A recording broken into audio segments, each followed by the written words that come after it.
Brunson again over 30 points, 32 to be exact. He scored at least 30 in all 4 games of this series. Cat with 27 and 9. Cade Cunningham, who couldn't deliver there at the very end, with 25 to lead the way for Detroit. And as we said, a 3-1 series lead for the Knicks now going back to Madison Square Garden. All right, let's bring in our NBA analyst, Ashley Nicole Moss, now, who is just catching her breath after this one. She's got a lot of thoughts on what happened here in Detroit. Ashley, look, aside from an ugly third quarter for New York, their big-time players made the big-time plays, Towns and Brunson, in the fourth. Yeah, absolutely. And I mean, considering how Karl-Anthony Towns was on the cusp of foul trouble, fouling out, and Jalen Brunson looked like he was down for the count with his ankle situation, goes back to the locker room, comes back, and whatever magic tape they put on his ankle worked wonders because he had a better quarter in the fourth than he did in the third. And, you know, Knicks fans everywhere were holding their breath when he went down because, as you can see, when Jalen Brunson's on the floor, the offense just looks different. It flows differently. It's a trickle-down effect, movement, or put weight, rather, on that ankle, and we kind of know what that looks like. It's very reminiscent of last season. So the fact that he came back and just immediately was a force to be reckoned with, and that ultimately got Cat and Josh Hart cooking defensively, and ultimately down the stretch pulled this win out for New York, is monumental. Now 15 playoff games with at least 30 points for Jalen Brunson. That's second in New York Knicks franchise history. Patrick Ewing with 18 of them. So Ewing certainly in Jalen Brunson's sights. All right, let's go over the end of game situation here where Cade Cunningham misses from about the free throw line, and then the ball rolls out conveniently for the Pistons. Part of basketball. Now, in some situations throughout this series specifically, there have been instances where, you know, calls are not even on both sides and you're yelling at the ref, call it both ways. But for the most part, they've allowed both of these teams to be extremely physical and just kind of remove themselves out of the equation unless it's so egregious. So in a situation like this, if the roles were reversed and you're going for Detroit and, you know, that foul's called against you, you have a problem with that because it's down to the wire. We're in a playoff series, a pivotal game 4. You don't want the ref dictating the outcome of the game. You want to leave it up to the players' hands. And that's exactly what officiating did. So while, yes, it is a foul, and in any other circumstance, it would have been 3 shots, the way this game was being called and allowing the players to play, you can't go ahead and then all of a sudden flip the script and now decide you want to be an official and make that call. Then we'd be having a drastically different conversation. An unbiased Knicks fan we have here in Ashley Nicole Moss. All right, I still got the win. And, you know, look, I would say, you know, Hardaway almost sought the contact as much as Hart created it, trying to get out of the way, jumping off to the side here. All right, last time you and I spoke, and I know you've been saying it all week, Knicks in 5. For part of that third quarter, it didn't look like it was going to be a possibility, but here it is. Will the Knicks now get it done?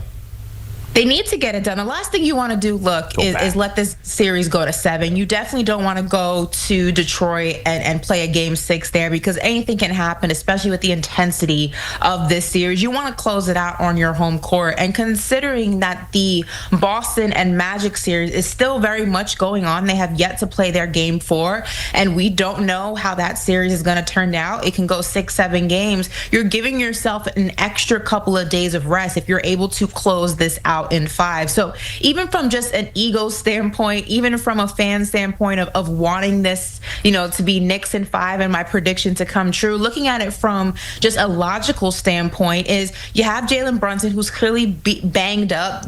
Everybody is at this time of year. It's the postseason. Everyone's dealing with some sort of injury, some sort of bump, bruise. You want to do what you have to do to close your series out as quickly as possible and not play with your food, if you will. You want to give your body ample time to adjust from one series to the next. And when you talk about a Knicks team that already plays a lot of minutes in the regular season, those extra days are absolutely pivotal from series to series. We saw what this Knicks team looked like last season when injuries just plagued them and fatigue just plagued them. You want to avoid that same outcome. So for me, you want to go into MSG, you're at home, role players play better at home. It's the home crowd, it's the energy of the Mecca of the city. Handle business and do not let this thing go back to Detroit. And you certainly don't want to go back to Detroit because anything can happen in a game 6, but absolutely anything can and will happen in a game 7.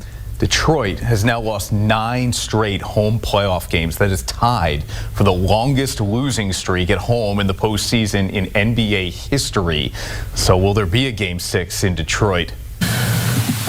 JB, can you just take us through that final minute? Obviously, some big shots from Cat there at the end, and some big shots by THJ as well. But just how did you see things play out in that final play on last minute? Well, I mean, they made some tough ones. There are situations where, we didn't close out strong enough, where we helped a little bit too much in positions where we didn't have to. But again, there was, great offensive players making offensive plays down the stretch. What did you see from K? Obviously, triple-double really led the charge in the third quarter. Just how much did he step up? I mean, it's just what he's been doing. He's been that guy for us all year. We knew, we were going to have to rebound the ball. I thought he did a great job on the defensive boards. He's got to carry us a lot on the offensive end of the floor. The burden is heavy on him, but I think he comes through for us, over and over again.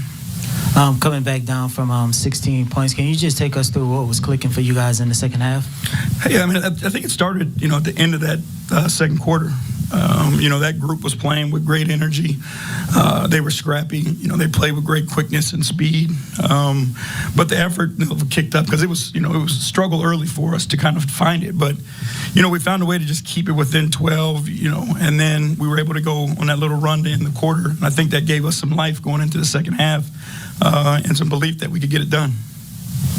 JB, to have last game end the way it did, and then this game, a substantial lead on your guys' end, and then it come down to the final seconds. In your experience, how do you coach through that and improve from there?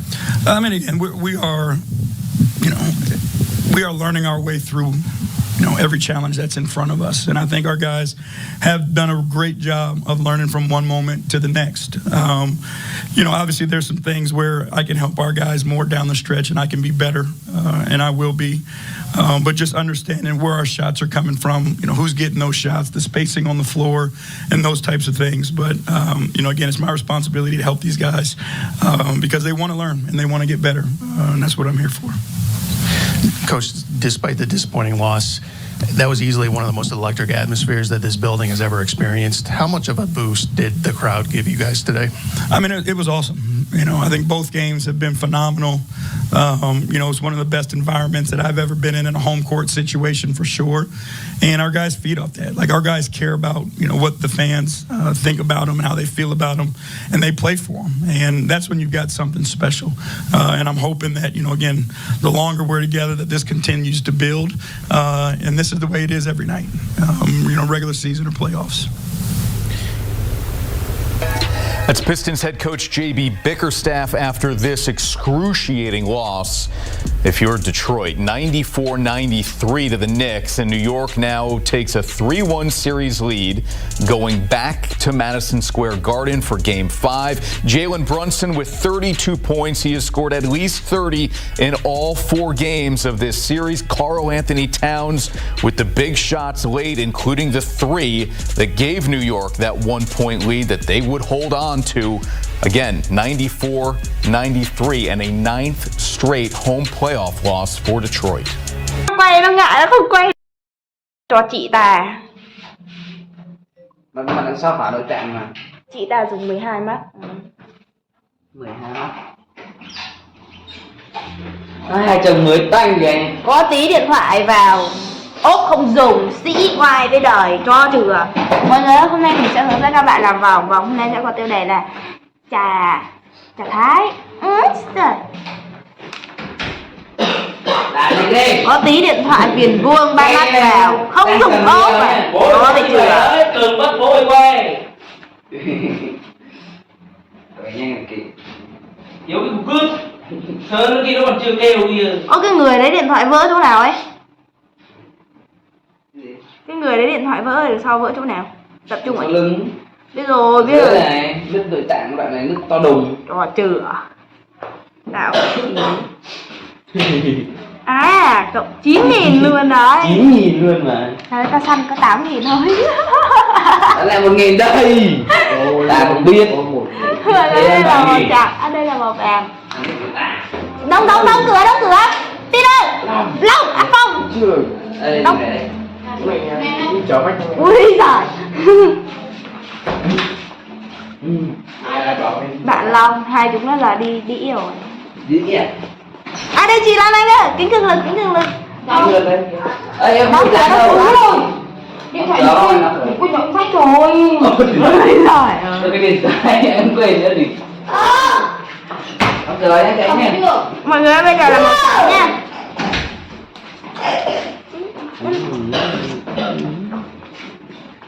Nào Long. Kìa. Nè.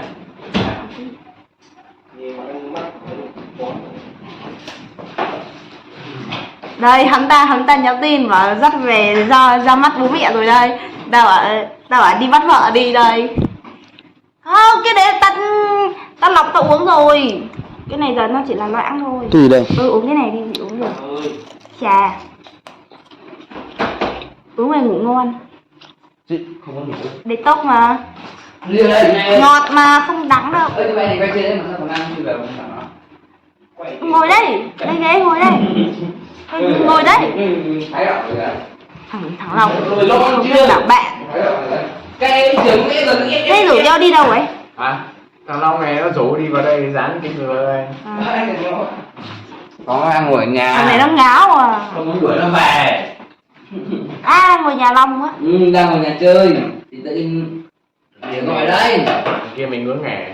Có mà Long đây nó bảo chủ nhật lại đây nghe đây. Cứ nhỉ. Dạ mới nghe. Hả? Chủ nhật mới nghe rồi. Chủ nhật đây mai mới nhận lương y sung đây. Mai con bắn đây. Tiền nợ là lại có tiền tiêu một ít. Tiền nợ xăng đến 20. Rồi nhận Còn kia rồi, còn kia nữa 73.000. Ai? Mà nợ 73.000 đòi nốt.